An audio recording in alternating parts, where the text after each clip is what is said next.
जय हिंद। कैसे हैं? मैं आशा करता हूं कि आप सभी अच्छे होंगे। तो आलम जीएस अकेडमी पर आपका स्वागत है। तो आप सभी जानते हैं कि आरआरबी एनटीपीसी की वैकेंसी आ गई है, उसका फॉर्म आप लोग भी फिल कर चुके होंगे। तो उसी के क्रम में हमने सिलेबस पूरा करा दिया है और उसी के क्रम में ये सभी टॉपिक लाते रहे हैं। ठीक है, तो आप एकदम तुक्के के भरोसे नहीं बैठिए, कुछ कीजिए, क्योंकि कोशिश करने वालों को कभी हार नहीं होती। ठीक है, एक कोशिश में कभी कामयाबी नहीं मिलती है, पर हर सफलता के पीछे कोशिश ही होती है।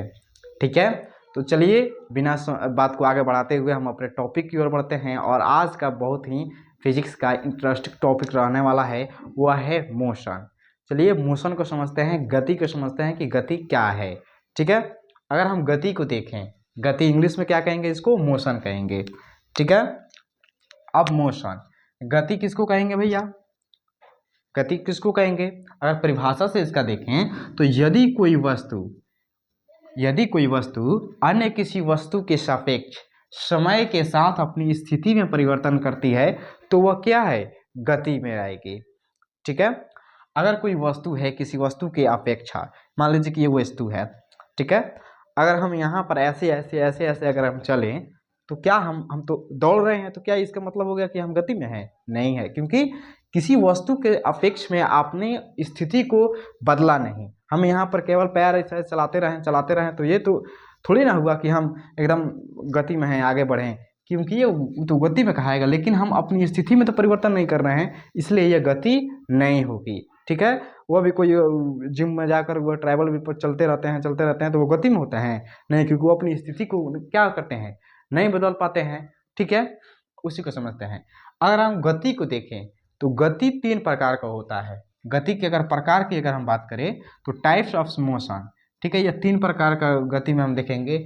एक विमीय गति, one dimensional motion. One dimensional motion क्या है जी? किसी वस्तु का सीधी रेखा में अक्ष पर चलना। ठीक है, जैसे हम लोग चल रहे हैं, हम लोग चलते हैं ऐसे, ठीक है, हम लोग तो धरती पे चलते हैं, यानी एक्स अक्ष एक दिए यहाँ पर देखिए, एक होता है एक्स अक्ष, ठीक है, ये वाई अक्ष, और एक इसके ऊपर वाला क्या होता है? जेड अक्ष। ठीक है, केवल कोई अगर इस पर चल रहा है, इस पर अगर कोई चल रहा है, केवल इस पर चल रहा है, तो क्या कहलाएगा? One dimensional motion. ठीक है, one dimensional motion. One dimensional motion में हम भी आ जाते हैं, सब कुछ चलता है यहाँ पर, जैसे कार का चलना, बस का चलना, यदि कोई भी साइकिल चलाता है, मोटरसाइकिल चलाता है, ट्रेन चलाता है, कुछ भी चलाता है, तो क्या होता है? वो वन डायमेंशनल मोशन में आता है। ठीक है, अगर द्विविमीय गति को देखें, टू डायमेंशनल मोशन को अगर हम देखें तो ये कहता है किसी वस्तु का समतल पर 2 अक्षों के बीच गति करना, यानी एक्स अक्ष ऊपर वाला वाई अक्ष, ठीक है, यानी इनके 2 बीचों में कोई गति करता हो। अगर हम यहाँ पर देखें तो इसका उदाहरण, सटीक उदाहरण होगा प्रक्षेप गति, वृत्तीय गति। ठीक है, इसके उदाहरण हो जाएंगे। प्रक्षेप गति कैसे?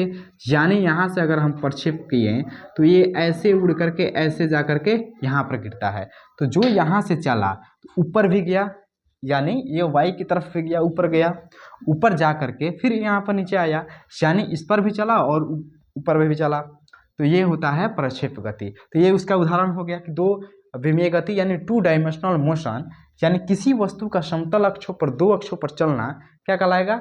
2 डायमेंशनल मोशन, जैसे प्रक्षेप गति, वृत्तीय गति इत्यादि। ठीक है, अब हम समझते हैं त्रिविमीय गति, 3 डायमेंशनल मोशन। 3 डायमेंशनल मोशन को अगर हम देखें तो ये कहता है कि इन तीनों पर चलो। एक तो हो गया समतल, समतल में क्या होएगा जी? 1 डायमेंशनल मोशन के अंतर्गत आएगा, कार का चलना, बस का चलना, 2 अक्षों के बीच, जैसे प्रक्षेप गति, वृत्तीय गति, यहाँ पर 2 अक्षों के बीच, यानी तो नीचे भी चला और ऊपर की ओर भी चला। ठीक है, 2 अक्षों को ये लेकर के चलता है तो वो द्विविमीय गति होता है। ठीक है, 2 डायमेंशनल मोशन, यानी प्रक्षेप गति यहाँ ऊपर भी गया और नीचे भी आ रहा है, तो ये क्या हो जाएगा? 2 डायमेंशनल मोशन, यानी द्विविमीय गति। अब एक आता है तीसरा में, क्या होगा तब? पहला में तो ये हो गया, दूसरा में ये दोनों हो गए, तीसरा में कहेगा यानी तीनों अक्षों पर चलना चाहिए, समतल के में भी, एक्स पर भी, वाई पर भी और जेड पर भी। या इसमें होता है अंतरिक्ष में अंतरिक्ष में अगर कोई चलता है तो वो तीनों में गति पर चलता है, ठीक है। चिड़िया उड़ती है, यह भी तीनों गति, जहाज उड़ता है, यह भी 3 डायमेंशनल मोशन से ही ये संभव हो पाता है, वह 3 डायमेंशनल मोशन के पर ये उड़ते हैं, ठीक है। अब तो देख लिए इसका गति का प्रकार। चलिए इधर हट जाते हैं और इसको नोट कीजिए। चलिए वो अब देखते हैं दूरी। दूरी देखते हैं तो दूरी क्या कहता है, दूरी यानी गति करती हुई वस्तु के द्वारा तय किए गए, गति करती हुई वस्तु के द्वारा तय किए गए संपूर्ण मार्ग की लंबाई, यानी जितना दूर हम चले हैं, ठीक है। मान लीजिए जितना दूर चल दिए उतना दूरी का क्या होगा, वो जितना नाप लिए, नापने के बाद वो क्या होता है, उतना जितना चल दिए हैं उतने के बीच की जो दूरी हो जाती है, जितना हम चल दिए उतना दूरी हो गया। अगर हम दूरी को देखें तो ये क्या होता है, दूरी, दूरी क्या होता है, तो दूरी ये अदिश राशि होता है। थोड़ा सा अदिश और सदिश में अगर हम बात करें यहाँ पर, ये अदिश, अदिश क्या होता है, अदिश ये केवल प्रमाण बताता है, परिमाण बताता है, ठीक है। इसमें ये दिशाहीन होता है। और सदिश में अगर हम देखें, सदिश की अगर हम बात करें तो ये परिमाण और परिमाण के साथ भी क्या दिखाता है, दिशा दिखाता है, ठीक है। इसको ध्यान देने वाली बात है। ये इसमें अगर हम देखें, ये दूरी, दूरी क्या कहती है, केवल चलते जाइए चलते जाइए, किधर जाना है डायरेक्शन बता रहा है, नहीं बता रहा है, चलते जाइए चलते जाइए चलते जाइए, कितना चले भाई, ये जितना चल दिए उतना क्या हो गया, दूरी हो गया। इसीलिए ये क्या हो जाएगा, ये अदिश राशि हो जाएगा। क्या हो जाएगा जी, ये अदिश राशि हो जाएगा, अदिश राशि, ठीक है। क्योंकि इसमें परिमाण नहीं है, परिमाण नहीं है, सॉरी परिमाण है लेकिन दिशा नहीं है, ठीक है। अब हम देखते हैं, अगर इसका अगर हम देखें तो ये हो गया। अगर हम देखें तो दूरी को, क्या हम दूरी को नापते हैं तो क्या हम दूरी को माइनस में नापते हैं, नहीं नापेंगे भाई। हम कैसे दूरी को नाप सकते हैं, कितना हो चले, आगे चले या पीछे चले, वो तो हम तो गति ना कर रहे हैं, दूरी ना है वो तो आगे चले या पीछे चले, 5 मीटर आगे चले या 5 मीटर पीछे चले, तो ये जिधर भी चल दिए वो माइनस तो जाएगा नहीं, तो ये सदैव धनात्मक होता है। ये क्या होता है, तो यह सदैव क्या होगा, धनात्मक होगा, धनात्मक होगा, ठीक है। ये सदैव क्या होगा, धनात्मक होगा, ठीक है। विस्थापन क्या कहता है जी, डिस्प्लेसमेंट, किसी वस्तु के अंतिम दूरी, अंतिम स्थिति, किसी वस्तु का अंतिम स्थिति तथा प्रारंभिक स्थिति के बीच की न्यूनतम दूरी, न्यूनतम दूरी क्या कहलाता है जी, न्यूनतम दूरी विस्थापन कहलाएगा, डिस्प्लेसमेंट कहलाएगा। जैसे मान लीजिए कि कोई बॉय है, कोई लड़का है, ठीक है। ये लड़का है बी नाम का लड़का है, और बी नाम का लड़का है, ठीक है। इसका घर यहाँ पर है, घर यहाँ पर है इसका अगर मान लीजिए कि कोचिंग या कोई इंस्टीट्यूट अगर यहाँ पर है, ये क्लास करने जाता है, इसका स्कूल है, ठीक है। यहाँ से यहाँ तक इसको जाता है, ये कैसे जाएगा जी, लड़कों को तो यह है निकला, अब कब तक पहुँचेगा उसको तो पता ही नहीं रहता है, चल दिया, यहाँ से आया, इधर घुमा इधर, फिर जाकर मार्केट वार्केट घूम के आकर इधर जा करके तब यहाँ से स्कूल में एंटर करता है। यानी ये क्या कर रहा है, चल रहा है, तो ये तो दूरी कर रहा है, ठीक है, यहाँ पर दूरी कर रहा है। यही बोल रहा है जो ये तो दूरी हो गया, यानी इसका एक बिंदु हो गया, यानी इसका घर हो गया, इसको जाना कहाँ पर है, स्कूल जाना है, बस शॉर्टकट रास्ता अपना लेंगे, यहाँ से ये डायरेक्ट यहाँ से निकले और ये डायरेक्ट यहाँ पर पहुँच जाए, क्या होगा, यहाँ से डायरेक्ट चले और डायरेक्ट अगर यहाँ पर पहुँच जाता है, यहाँ से चल करके ये डायरेक्ट पहुँच जाता है, तो ये क्या कहलाएगा, विस्थापन कहलाएगा। ये जो दूर चला है वो क्या कहलाएगा, दूरी कहलाएगा, ये जो चला है वो क्या कहलाएगा, विस्थापन कहलाएगा। यानी इसका कहने का अर्थ है, कोई भी वस्तु अपनी प्रारंभिक स्थिति से अंतिम स्थिति के बीच की न्यूनतम दूरी को क्या कहेंगे, विस्थापन कहेंगे। अब जैसे मान लीजिए नहीं समझ में आएगा तो लड़का है कोई, ठीक है, लड़का है, वो किसी लड़की से देख करके अट्रैक्ट हो गया, ठीक है।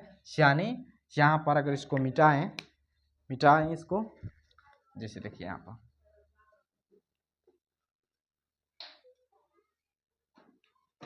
यहाँ पर ये ए नाम का लड़का है या बी नाम का लड़का है, ठीक है। यहाँ पर ये जी नाम की लड़की से प्यार कर देता है। एक बार दिखता है, नजरों नजरों मिला करके देखता है और वो मनमुक्त हो जाता है, उसके ख्यालों में खो जाता है। अब यहाँ पर देखिए ये जाता है ये, और ये कह नहीं पाता है, पहली नज़र में प्यार हो गया इसको। अब ये इश्क है, ये जाता है और इसके पीछे आगे पीछे कॉलेज में घूमता है, कोचिंग में घूमता है, और इससे क्या कहता है लड़का सब, नोट्स मांगेगा। पहले नोट्स मांगेगा, उसके बाद धीरे धीरे वो अपने चने के झाड़ पर चढ़ाएगा। उसके बाद ये क्या करता है, थोड़ा थोड़ा इसको बहलाने फुसलाने लगता है। तो डेली मिल्क देता है, ये देता है, वो देता है, घुमाता है फिराता है ये, लेकिन ये घुमाता फिराता है, ऐसे ऐसे घुमाता है फिराता है इसको, लेकिन ये कह नहीं पाता है, जो अपनी दिल की बात है वो उससे बयान नहीं कर पाता है, ठीक है। वहीं पर कोई दूसरा लड़का है बी नाम का, B1, ये हो गया B1, ये हो गया, ये तो G1 ही रहेगा। B2 नाम का लड़का आता है और ये पहली बार देखता है और धड़ाक से आई लव यू बोल देता है। पहली बार देखता है और धड़ाक से आई लव यू बोल देता है, 1 4 3 बोल देता है, ठीक है। 1 4 3 बोल करके ये यहाँ पर ये डेट पर चला जाता है, ठीक है।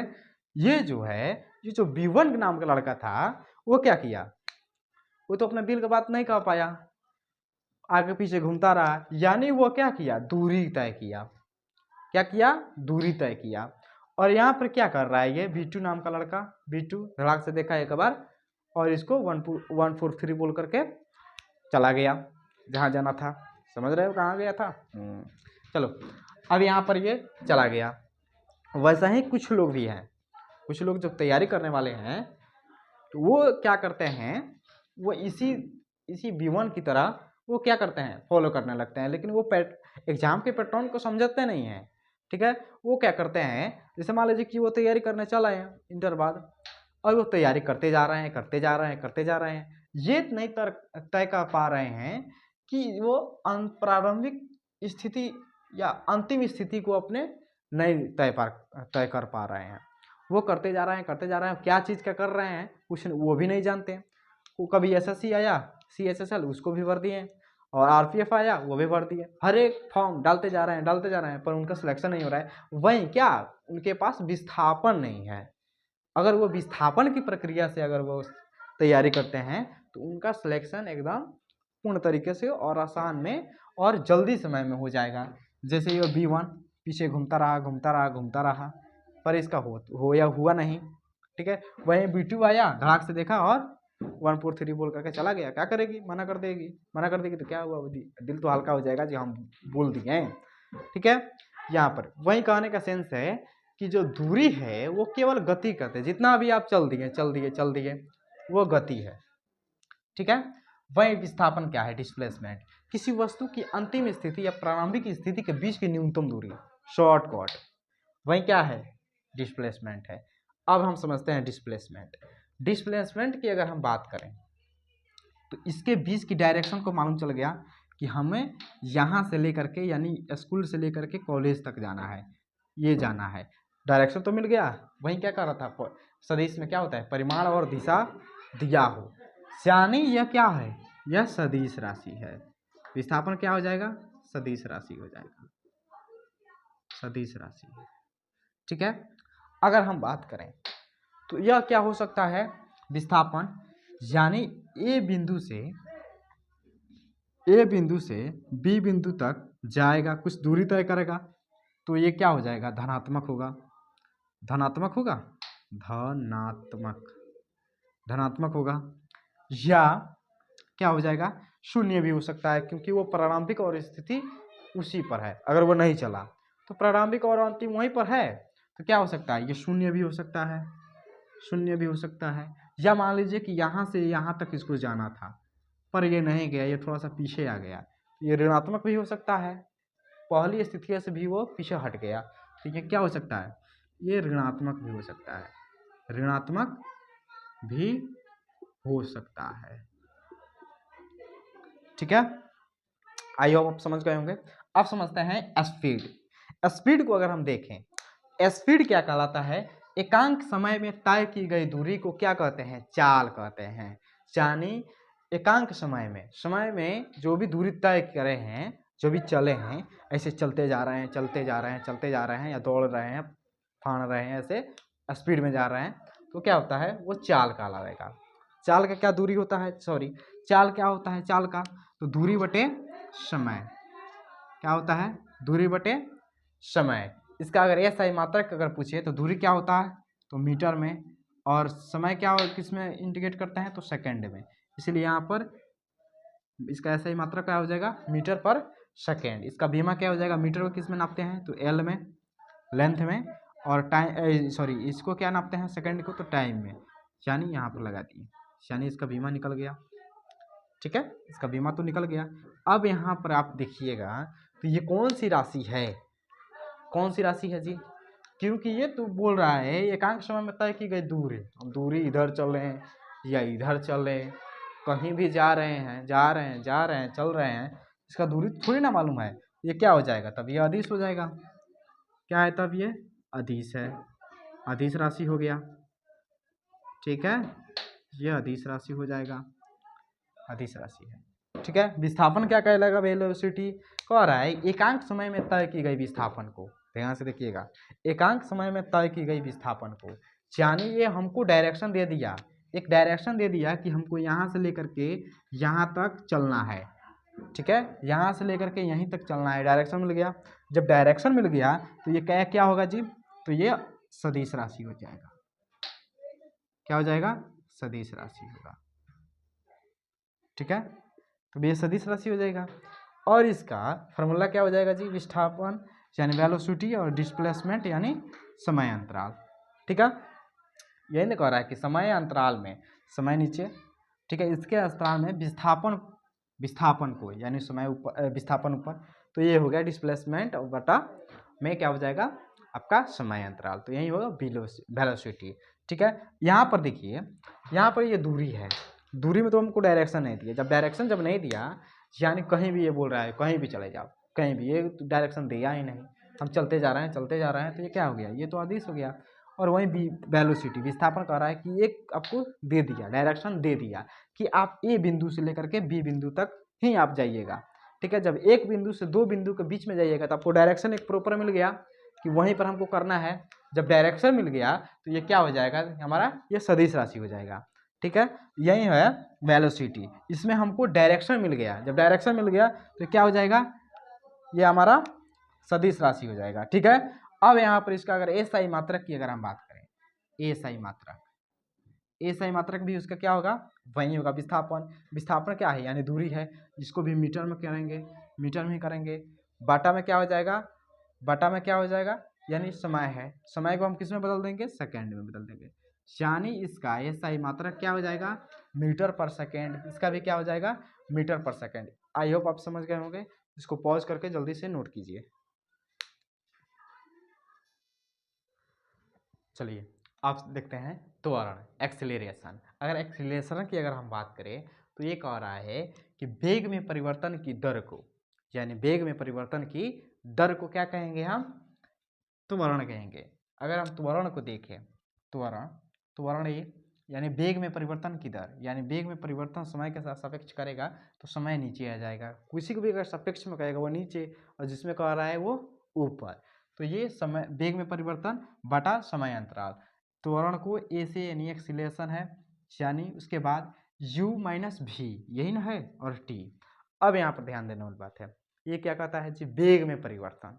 ठीक है, अगर मान लीजिए कि हम बाइक चला रहे हैं, मोटरसाइकिल चला रहे हैं, और जा रहे हैं और अचानक एक्सीलरेटर ऐंठ दिए, अचानक से वो भाग गया, वही है त्वरण। ठीक है, यानी मान लीजिए u से हम क्या कहते हैं? ये प्रारंभिक वेग इसको बोलेंगे, u प्रारंभिक वेग है। ठीक है, v ये क्या है? अंतिम वेग है। ठीक है, यानी ये कह रहा है जितने एक्सीलरेटर से हम जा रहे थे, मान लीजिए कि हम 5 किलोमीटर पर घंटा के आवर से अब जा रहे थे, अचानक से हम 10 किलोमीटर पर आवर इतना से जा रहे थे, पर इतना हो गए। यही बोल रहा है, यही एक्सीलरेशन होता है। ठीक है, इतना 5 किलोमीटर से हम जा रहे थे, ठीक है, अचानक देखें या ऐंठ दिए एक्सीलेटर, ऐसे ऐंठ दिए, वो हो गया 10 किलोमीटर। तो ये जो यहाँ से यहाँ तक का जो फासला है उसी को क्या बोलेंगे हम, एक्सेलरेशन, त्वरण है वो, ठीक है। जब हमको मान लीजिए वेग में परिवर्तन की दर, ये क्या कहलाता है, वेग में परिवर्तन की दर। वेग में क्या, वेग क्या था जी, वेग में वो दे दिया था यहाँ से लेकर के यहाँ तक, इसके बीच में अगर कोई चलता है तो वह वेग कहलाएगा। क्या कहलाएगा, वेग कहलाएगा। अगर वो चलता जा रहा है, चलता जा रहा है, चलता जा रहा है, तो वो क्या कहलाएगा, चाल कहलाएगा, ठीक है, वो चाल हो जाता है। लेकिन एक प्रॉपर बिंदु मिल जाता है उसको, ए से लेकर के 2 तक के, यहाँ से इसके बीच में चलना है तो उसको डायरेक्शन मिल गया, इसको एक मंजिल मिल गई।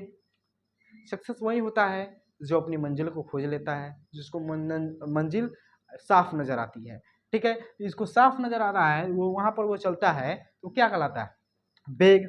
तो हमको जो तैयारी करना है, हमको जो चलना है वो वेग की तरह चलना है, ना कि चाल की तरह चलना है। हम क्या करना है, वेग, वेग की तरह चलना है, ठीक है। तो वो वेग कहलाता है। वही कह रहा है कि वेग में परिवर्तन, यानी वेग क्या था, एक डायरेक्शन मिल गया था जी, यहाँ से यहाँ तक जाना, और कह रहा है कि इसी में, वही है, इसी में परिवर्तन को, दर को क्या कहेंगे हम, त्वरण कहेंगे, एक्सीलरेशन। यानी हम मान लीजिए कि ए जगह से लेकर के दो जगह पर जा रहे थे, यानी A2 से लेकर के A1 से लेकर के A1 से A2 जाना था हमको।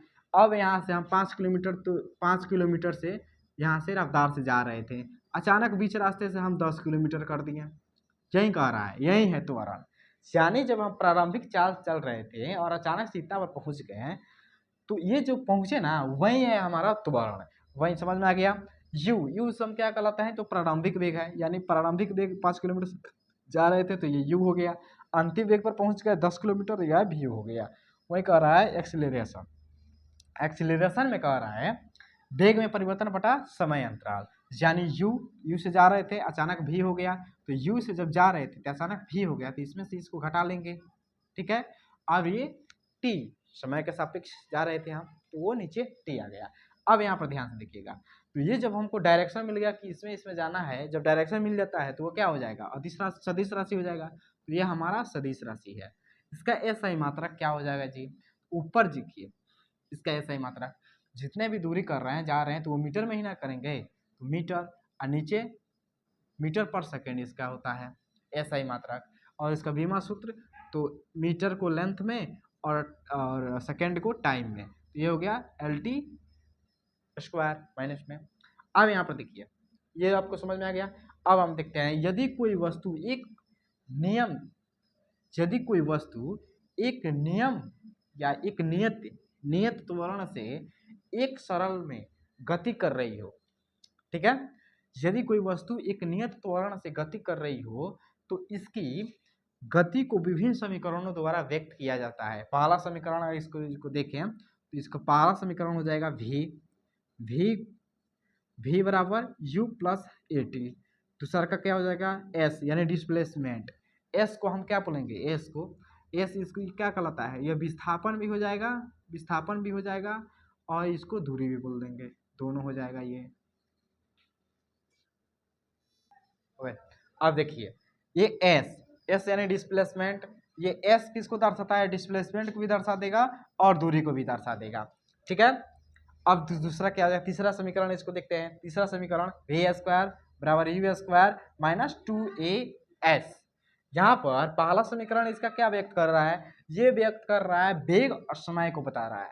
पहला समीकरण क्या बता रहा है, वेग और समय को, ठीक है। दूसरा क्या बता रहा है, दूसरा बता रहा है विस्थापन और समय को बता रहा है, विस्थापन और समय को बता रहा है। तीसरा क्या बता रहा है, विस्थापन और वेग को बता रहा है, ठीक है। और इस पर थोड़ा सा प्रैक्टिस कर लें, इस पर नॉर्मिकल क्वेश्चन दे रहे हैं, उसको अच्छा से समझेंगे और इसको किस तरह से बनाना है उसको भी हम समझ लेंगे। अब जैसे मान लीजिए, इसको आप क्या कीजिए, पॉज करके लिखिए।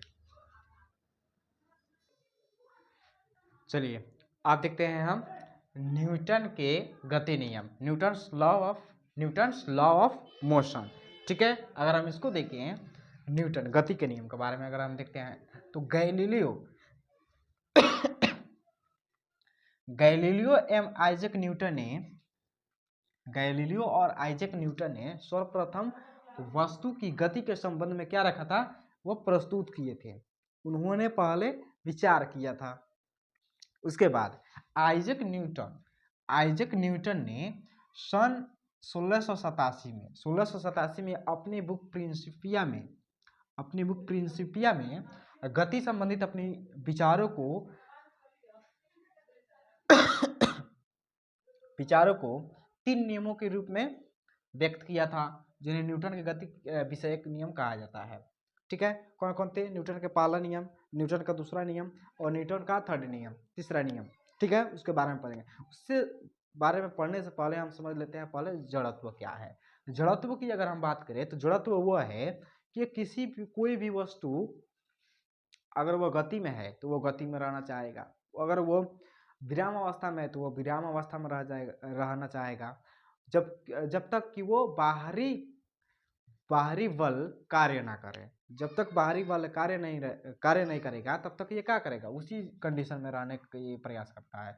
यदि यहीं पर देखिए क्या कहता है कि यही किसी पदार्थ का वह गुण है जिसके कारण वह पदार्थ अपने अवस्था परिवर्तन का विरोध करता है, अर्थात स्थिर है तो वह स्थिर रहना चाहता है, यदि वह गति में है तो वह गति में रहना चाहता है।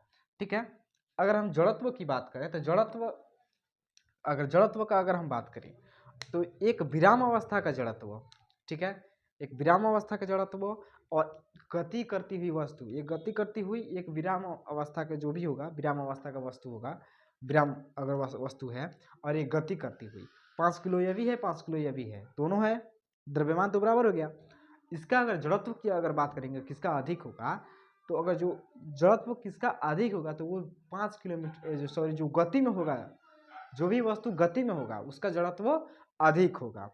ठीक है, उसका जड़त्व क्या होगा, अधिक होगा, विराम से अधिक होगा। तो जड़त्व ये हो गया। जड़त्व वस्तु के द्रव्यमान तथा त्रिज्या पर निर्भर करता है। ठीक है, जितना बड़ा वो भारी रहेगा उसका जड़त्व उतना ही रहेगा। ठीक है, उतना ही होगा, जितना बड़ा होगा उसका भी जड़त्व उतना ही बड़ा होगा। ठीक है, जड़त्व का द्रव्यमान जड़त्व का मापने का इकाई है। ठीक है, मान लीजिए कि 5 किलो है तो उसका द्रव्यमान भी ज़्यादा होगा, और 10 किलो है तो उसका जड़त्व भी क्या होगा, ज़्यादा होगा। वही बोल रहा है कि द्रव्यमान इसका जड़त्व का क्या है, मापन का इकाई है, मापने का इकाई है। जिसका द्रव्यमान अधिक होगा उसका जड़त्व भी क्या होगा, अधिक होगा। ये हमने कर लिया है। अब हम चलते हैं न्यूटन के तीनों नियम को जानते हैं। न्यूटन का प्रथम नियम क्या कह रहा है, न्यूटन का तीसरा नियम क्या कह रहा है, और न्यूटन का थर्ड नियम क्या कह रहा है, इसके बारे में समझते हैं। सबसे पहले इसको आप नोट डाउन कीजिए। चलिए आप देखते हैं गति का प्रथम नियम। गति का प्रथम नियम को हम जड़त्व का नियम भी कहते हैं। ठीक है, जड़त्व का नियम गैलीलियो का नियम भी कहते हैं, वही है गति का नियम, न्यूटन का प्रथम नियम या गति का नियम, न्यूटन जड़त्व का नियम या गैलीलियो का नियम, तीनों एक ही है। ठीक है, इसमें अगर देखें तो इस नियम के अनुसार अगर कोई वस्तु विराम अवस्था में है तो वो विराम अवस्था में रहना चाहती है, अगर वो गति अवस्था में है तो वो गति अवस्था में रहना चाहती है, जब तक कि उसको डिस्टर्ब ना किया जाए, बाहरी बल कारक ना हो। ठीक है, यानी कहने का अर्थ क्या है, ये जड़त्व का नियम, यानी जड़त्व भी तो वही है, कहता है कि हम जैसा हैं वैसा रहना चाहते हैं जब तक कोई बाहरी हमें डिस्टर्ब ना करें। ठीक है, जैसे पेड़ को जब हिलाते हैं तो उसके डाल से जो पत्ते हैं वो गिरता है। ठीक है, वो हो गया। अगर हम देखें न्यूटन का प्रथम नियम जो है, न्यूटन का प्रथम नियम हमें बल की परिभाषा मिलता है, उससे बल की परिभाषा हमको यहाँ से मिलता है, जो कि जब तक बाहरी बल कार्य ना करे। ठीक है, इसे बल का परिभाषा मिलता है। उसके बाद दूसरा नियम जानने से पहले हमको समझना पड़ेगा संवेग है क्या। संवेग को समझ लेते हैं तो किसी वस्तु के द्रव्यमान वजन और वेग के गुणनफल को, ठीक है, वेग के गुणनफल को क्या कहेंगे, वस्तु का संवेग कहेंगे। अब यहाँ पर ध्यान देने वाली बात यह है, मान लीजिए कि कोई 5 किलो का कोई 5 किलो का वजन है। ठीक है, वजन है। अब ये कह रहा है कि वेग के गुणनफल को, ऐसे कोई आ रहा है, ऐसे 5 किलो का वेग ऐसे कोई आ रहा है तो इसका भी वजन कुछ होगा। जैसे मान लीजिए कि कोई क्रिकेटर है, ठीक है, वो बल्ला घुमा करके ऐसे छक्का मारा, जब वो छक्का जब मारता है तो उसकी बॉल आती है, जब वो बॉल आती है तो ये क्या करता है, ऐसे जो फील्डर होता है वो कैच करके थोड़ा सा हाथ पीछे खींचता है, ऐसे खींचता है, थोड़ा सा पीछे खींचता है। ये क्या करता है, जब उसका अगर हम देखें बॉल, तो बॉल में भी कुछ द्रव्यमान होगा, कुछ वजन होगा, और उसके गुणनफल को अगर हम गुणा करते हैं तो अब हमको मिलता है संवेग। ठीक है, संवेग मिलता है। अगर हम देखें संवेग, तो संवेग में क्या है जी, वेग है। वेग कैसा है, वो सदिश राशि है, क्योंकि उसके पास डायरेक्शन है। डायरेक्शन जब है तो यह भी क्या हो जाएगा, सदिश राशि हो जाएगा। इसका SI मात्रा क्या होता है, kg मीटर पर सेकेंड। ठीक है, अब इसका संवेग को हम P से दर्शाते हैं, और ये इसके कहने के अनुसार द्रव्यमान का गुणनफल क्या होगा, वेग होगा। इसका फॉर्मूला निकल गया, P बराबर m द्रव्यमान इंटू v यानी वेग। ठीक है, ये हो गया। अगर हम सेकेंड लॉ ऑफ देखें, ये संवेग में आ गया समझ में। सेकेंड लॉ देखते हैं, तो गति का दूसरा नियम, सेकेंड लॉ ऑफ मोशन, ये क्या कहता है जी, तो इस नियम के अनुसार किसी वस्तु पर आरोपित बल उस वस्तु में उत्पन्न संवेग में परिवर्तन की दर के समानुपाती होता है।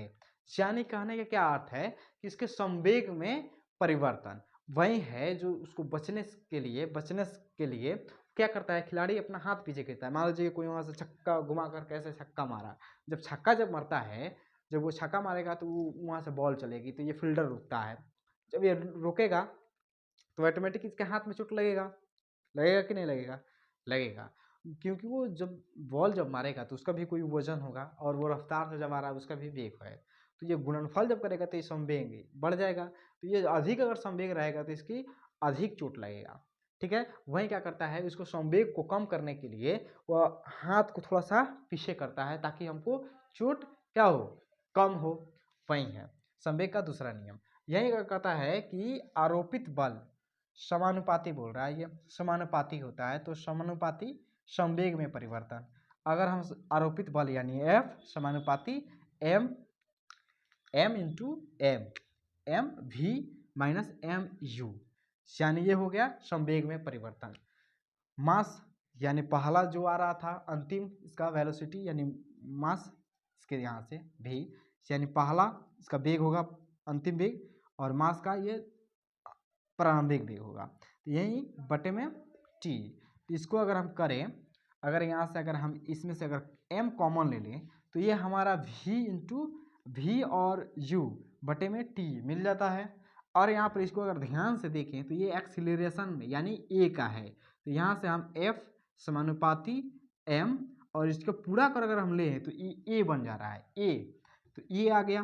तो इस यहाँ पर हमारा क्या मिल जा रहा है, बल का परिभाषा नहीं मिल पा रहा है अभी, समानुपाती है। समानुपाती को जब हटाएंगे तो कोई ना कोई एक नियतांक आता है, समानुपाती को जब हटाएंगे तो नियतांक आएगा। नियतांक क्या है, k है।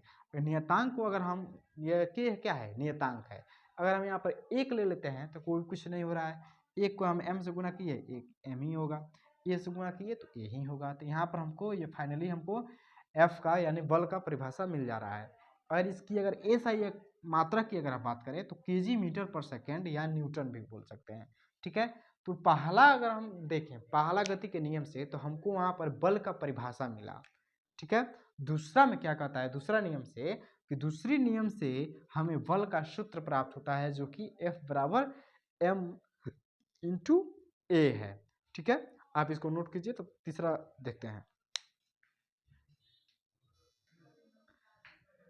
चलिए अब हम देखते हैं न्यूटन का तीसरा नियम। न्यूटन का तीसरा नियम अगर हम देखें तो ये, इसको हम क्रिया प्रतिक्रिया का भी नियम बोलते हैं। ठीक है, ये क्या कहता है, देखिए प्रत्येक क्रिया के बराबर तथा प्रतिक्रिया होती है, प्रत्येक क्रिया के बराबर तथा प्रतिक्रिया होती है। ठीक है, जब भी हम कोई काम करते हैं तो उसका साइड इफेक्ट भी पड़ता है, वही कह रहा है ये। ठीक है, जैसे करनी वैसी भरनी, वही है। न्यूटन के तीसरे नियम दो बातों को स्पष्ट कर रही है। ठीक है, दो बातों को स्पष्ट कर रही है कि बल हमेशा जुड़ा में होगा, ये कभी अलग नहीं होगा। ठीक है, अगर हम देखें क्रिया और प्रतिक्रिया दोनों अलग अलग वस्तु पर लगने वाला बल है। ठीक है, अगर इसके उदाहरण से अगर हम समझें तो जैसे हम बंदूक को चलाते हैं, बंदूक जब चलाते हैं तो वो पीछे की तरफ क्या करती है, फायर करती है। यानी एक तो बल, तो ये तीसरा बोल रहा है कि ये जोड़े में लगता है, तो बल एक जोड़ा जो है आगे की तरफ लग रहा है, और एक जोड़ा है वो पीछे की तरफ ढकेल रहा है, यानी क्रिया का प्रतिक्रिया हो रहा है यहाँ पर। तो यही बोल रहा है बंदूक से गोली चलाने पर बंदूक पीछे की हटने के कारण चोट को लग जाना। और रॉकेट उड़ता है, रॉकेट होता है जब उसके जब नीचुआ यहाँ पर अधिक मात्रा में ये क्या करता है, गैस को रिलीज करता है। जब ये गैस को जब रिलीज करेगा तो ये रॉकेट क्या जाएगा, ऊपर की तरफ बढ़ेगा, ये धक्का देगा, इसलिए तीसरा नियम के कारण ये रॉकेट उड़ता है। अब यहाँ पर देखिए पानी में तैरते समय पानी पर चोट करना, ठीक है, पानी पर चोट करना। नाव को जल में चलने के लिए चप्पू को जल को पीछे को ढकेलना, जैसे वैसे चलाते हैं, जब ये ढकेलते हैं, जब इसको ऐसे पानी को पीछे करते हैं तो ये हमारा नाव क्या होता है, आगे चलता है। यानी एक बल तो पानी को पीछे कर रहा था, एक बल आगे की ओर ढकेल रहा है, यही है। अगर हम देखें तीनों गति को अगर ट्रिक से अगर याद करें तो ट्रिक से कैसे याद करेंगे। प्रथम का नियम क्या बोल रहा है जी, गति या विराम का विरोध, ठीक है। दूसरा कहता है द्वितीय नियम चोट को कम करना या अधिक को लगना। तृतीय नियम क्या कर रहा है कि चोट को लगना, यानी जैसा क्रिया वैसा ही प्रतिक्रिया। आई होप आप सभी इस टॉपिक को समझ चुके होंगे, और इसके जो भी है वो त्वरण का तीनों नियम, उस पर हम अलग से नॉर्मिकल क्लास लेकर के आएंगे और उसके बाद देखेंगे वहाँ पर, ठीक है। अगर आपको चाहते हैं कि उस पर नॉर्मिकल क्लास बनाएं तो आप कमेंट सेक्शन में बता सकते हैं, उस पर हम एक वीडियो अलग से बना देंगे। तब तक के लिए धन्यवाद। जय।